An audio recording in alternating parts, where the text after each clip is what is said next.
Welcome. This is the IMT Q&A. It's the 21st of April 2026, and I am Matt Kendall, approved IEMT trainer, IMT practitioner, advanced IMT practitioner, and just good egg. Okay, so I've got some good questions today. I've been away for a week. I've been on my jollies. I am back now. Next training coming up is end of May. I think it's 30th and 31st. I will be putting more information about that soon. So let's get on with the questions. Let me just put the questions into the comments so you can see them. And this includes a link as well today. If you have any questions about IEMT, please do put them into the comment section and I'll do my very best to get to them. Oh, it's saying that's a forbidden link. Let's see if it works. Okay. So the first question that we have today, so I'm just bring up on my other channel, is hi. Okay, it's a little bit confusing. This I recently used the identity protocol with a client recently. I tested it for perfectionism. I don't know what that means. I asked about the location, age, and experience of P, which I presume is perfectionism. Did I miss something? Would you recommend in the future, should this happen again? So I'm not going to read out exactly what the results were from this thing, but basically he was getting some sort of quite weird answers to do with the brain and stuff like that. Okay, right. Okay, this is how I would work with somebody. I always do that little chair jump. With somebody with perfectionism. First of all, why is perfectionism a problem? You know, if somebody wants to be perfect at something, why is that a problem? Imagine if your surgeon or dentist or whoever isn't a perfectionist. I think that'd be cause for concern, really. But now, some people, somebody weighed in and said, yeah, but perfectionism can cause people to not take action, procrastinate. I said, yeah, it can do, but I've not been told this, have I? So I always want to explore what the problem is. So if somebody comes to me and goes, right, I suffer from perfectionism. Okay, what's the problem? Well, it stops me from starting a project. Right. Okay. So it stops you from starting a project. What? Specifically, what project? Now, I like to get really specific, real world specific when it comes to identity stuff. Now, I know some of the trainers and practitioners don't do this, but I find it really beneficial to really niche down, to really chunk down onto something specific and then work within that. So if somebody suffers, they suffer from perfectionism, and it might be so they have a thing which they need to do at home. They might need to do some DIY, whatever it might be. And whenever they go to start it, they get overwhelmed and don't do it. I've now got something real world to work on. Now, I'm not going to try and get the location of perfectionism because, again, I don't quite know where you learned that or why you would do that. I'm not saying I'm right. It's just I don't know in what context you would do that. I would be okay. So close your eyes. I want you to think about being in this situation. When you think about the identity of I, where is I? How old is I? What's going on? I, me. And I do the I, me, self, you from around that. So I don't do an elicitation of perfectionism or P. I do an I, me, self, you elicitation from the state when or the time in the client's life where this perfectionism is a problem. I hope that makes sense. So I'm not trying to elicit perfectionism. You can do something quite as simple as, so this perfectionism trying to be perfect. When's the first time you can remember being this way? We can do that, I suppose. You might get some shifts around that. I think you'll probably do better off doing an I, me, self, you elicitation from around the different, from the I, me, self, you of the perfectionism of the actual thing itself that it's stopping. I think you'll get a better result there. What else? You can also look at the kinesthetics around the perfectionism. So when I need to do something, I get stopped because I feel afraid, or because I feel exposed. So you can look at the kinesthetics around it as well. And also with perfectionism, it often has an exterior quality to it. And by that, I usually mean a judging persona of some kind, a parental figure, a family figure, a teacher, society. So I would also explore those external components of this whole problem as well. So again, when anybody comes to you with a label such as perfect, I don't. This is why when somebody comes to me, can IEMT work with perfectionism? I don't know. What's the problem the client's having, and what's the outcome they're trying to get to? So that's always what I'm looking for. So I'm going to be changing the way I do these questions a little bit because I do get quite general questions. So I'm actually going to be asking people for more specific things. So I want to give you as much help as possible. I often find that some of the answers I give people are kind of quite general, but when the questions are quite general, what else can I do? I can only give you general answers to general questions. Really specific stuff, obviously take in mind of, now this doesn't have to be a client that you have, it could just be a question that you have, because I'm not going to reveal that obviously any confidential information. Okay, so that's how I'd work with perfectionism. Locate the area in their life where they are having perfectionism type problems and do an I, me, self elicitation from there. If the emotion changes during the K pattern, we find the imprint for the new emotion. Then sorry, it's not going along. Then we do test 2. Yeah, sorry. If the emotion changes during the K pattern, we then find the imprint or imprints.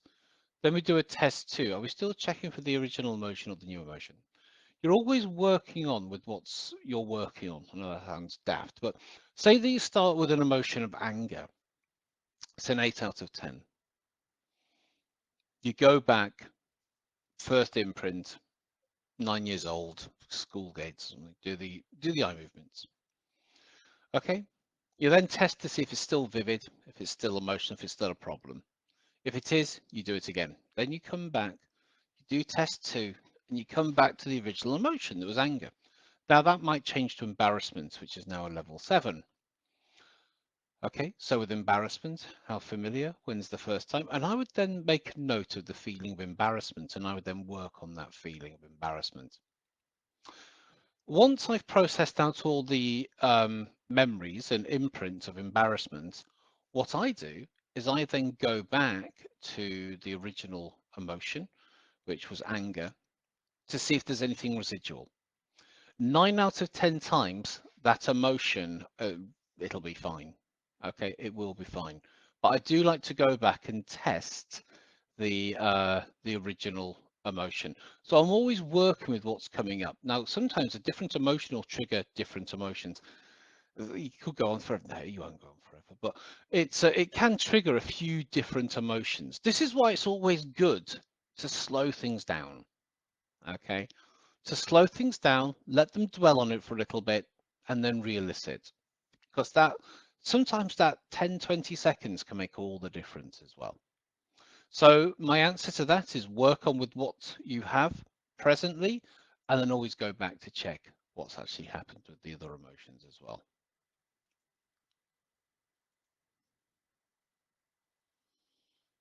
Um,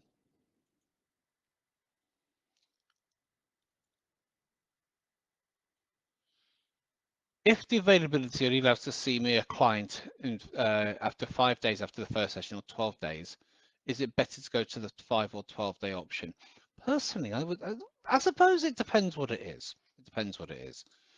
If it's something like a fear of flying or something like that, then probably you'd leave it a longer time to make sure that they have gone on a flight or whatever it might be that you're kind of working on. I prefer to do things within a week, within 7 days, and I believe because you're carrying that momentum from the sessions. So I generally do 3 sessions within 4 weeks. So 1 week, second week, fourth week, and that tends to have a lot of momentum going forward. Also, when I see clients in the second session, I like to do a recap of the first session to see how things are. I often find if you leave it more than a week, it's very difficult to do because those memories and emotions are now so far distant, it's actually quite hard for them to get back. Now, you might think that's great, and it is. It's also the client will then not see that it was IEMT that's been this catalyst for change. They will see, well, it's not a problem. I know it's not a problem now, but before the session, or look at your intake form, because IEMT is so powerful because it's so subtle. Because the way that it makes the changes, it's really natural with how the brain and with how you work. That a lot of people won't credit the work to IEMT if you leave it too long. They'll just be like, yeah, it's just because it will feel so normal and kind of so natural. And I want the client to know that the work that we're doing is creating the change, um, because that's what they've come to me for. So I want them to know that what they've come to me for, I've helped them with to move them forward. And so that's why I like to keep the sessions sort of quite close together. So my advice would be to, but again, I would take on a client by client basis. If the two sessions were going to be really kind of really emotional, then maybe I would give them longer. Maybe I'll give them longer, but I would get them to provide me with updates and keep in contact to how things are going as well. Um, just because it's sort of, things do change and things kind of do come up. But my advice here would be trying to keep, if you've got an option of 5 days, or I think it was 12 days or something like that, I'd go for the 5 days. Yeah, I'd go for the 5 days. It's still going to work after 12 days, but when you do a session after sort of 2 weeks, it will be like doing a completely fresh session. If you do a session within 5 days or a week, it'll be a continuation of the session. Does it matter which axis you start on when doing the eye movement? No, it doesn't. There are two eye movements we do. It's weird because I'm not a mirror, so it's all that goes the wrong way. So you go from side to side, the corner to corner. Oh God, it's weird. Anyway, corner to corner, and then obviously we do the curved lines as well. So when you're doing the curved lines, you can actually start and go in any of 4 directions. Go to 1, 2, 3, or 4, and it doesn't matter where you start, as long as you do, especially when you're training, you go 6 times one direction, 6 times the other direction. It doesn't matter. When you're doing the straight lines, when you're learning, start from the center. I always go to my right, then left, then I go to my top right, and then I go to my top left. God, it's really weird doing like this. That's just how I do it. Another way of doing it is look at where the client looks to access that memory. So if they start looking up here, that can be your starting point. So hold it down to here. Now you might find you don't get any sort of deviations then. It's only when you go on the opposite axis, you then really start to create the deviations. It's for you to experiment with, but it doesn't matter where you start. I think starting on the horizontal is best if you're not starting from where they're looking. So start in the center, then again, it's working out your own pattern of what feels good for you. So I always do it, go to my right, then left to the corners to the corners. And the other thing to do is look at where they look and start from there. God, my teeth look really odd in this lighting. I'm going to get some. I've moved offices, as you can see. I'm in a much bigger office now, but the lighting's a bit not the best, so I need to get some lighting put into here. So yeah, so it doesn't necessarily matter where you start as long as you cover all of the directions and you do what works good for you. What's the latest research on IEMT? Okay, so there's a paper published last week, and it's on jeb.psychology.ro. And the title of the paper, an exploratory comparison of IEMT versus EMDR, directed eye movements on change in emotionality and distress during recall of negative memories. Ooh. So I haven't read the paper yet. I've actually got a friend who's a doctor, and he's another doctor. He's a doctor of psychology. So he's they're both reading and reviewing the paper for me. Well, not for me. I've just sent them to it. One's an IEMT practitioner actually, so he's very interested in reading it. I've got a link to there. It says it's forbidden, but it does work. I have tested it, and apparently it's very interesting reading. So I haven't read it as of yet, but like I said, the link is there. Please do read it and also share it with your clients and stuff as well. Share it with other people who are going to be interested. This is now a published paper. People keep asking about, what's the research on IEMT? Here's some. So yeah, I haven't read it. Apparently it's very good, and well done to it was Anne and all the people involved in, I believe it was the University of Stuttgart. I don't know. I knew they were doing some Maastricht, psychological science Maastricht, the Netherlands. Okay. Yeah, it's all to do with in the Netherlands anyway. Cool. Any other questions? Let me just check WhatsApp, see if there's any questions there.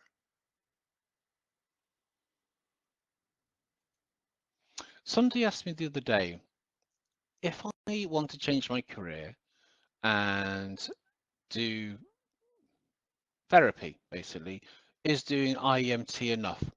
Well, interesting question. It's both yes and no. It's enough in terms as that you can start working with people, you can start charging for sessions, and you can get insurance, public and personal, public and the word escapes me. It'll come to me in a second. Insurance, indemnity insurance. And you can get that from many different suppliers, I believe. Now, I can only talk from the UK. I don't know about worldwide. It's all different, no matter depending on where you live. So it's enough to get you going, and it's a very, very good start because you get to work with some great tools, be part of a great community, but you can't really call yourself a therapist from doing a 2-day weekend. You can call yourself an IMT practitioner, okay? So I I think it's a brilliant start. It's not a degree. It's not doing a diploma. It's not doing a 2-year course. And you're not becoming a counselor or a psychologist. But I know lots of people who have just done IEMT and are now making a good living working with people because they've specialized in something. But also, I say that never stop learning. So Andy has the other program, Metaphors of Movement, which complements IEMT really well.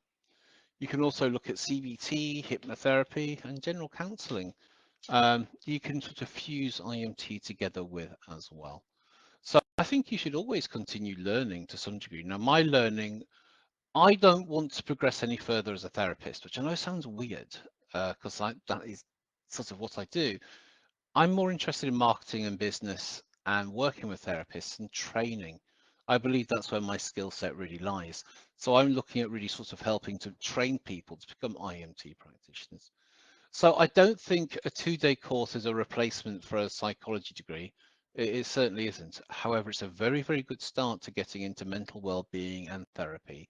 You can gain your insurance, you can get certified as a practitioner, and you can work with people. And all right, you can't work with everybody and do everything, but there's an awful lot of work that you can do just with a certification in IEMT. Anyway, guys, I hope that's been helpful for you today. I can't see any questions, so I will see you this time next week. I'm going to London this weekend to do a training, which will be fun, and I'll see you all soon.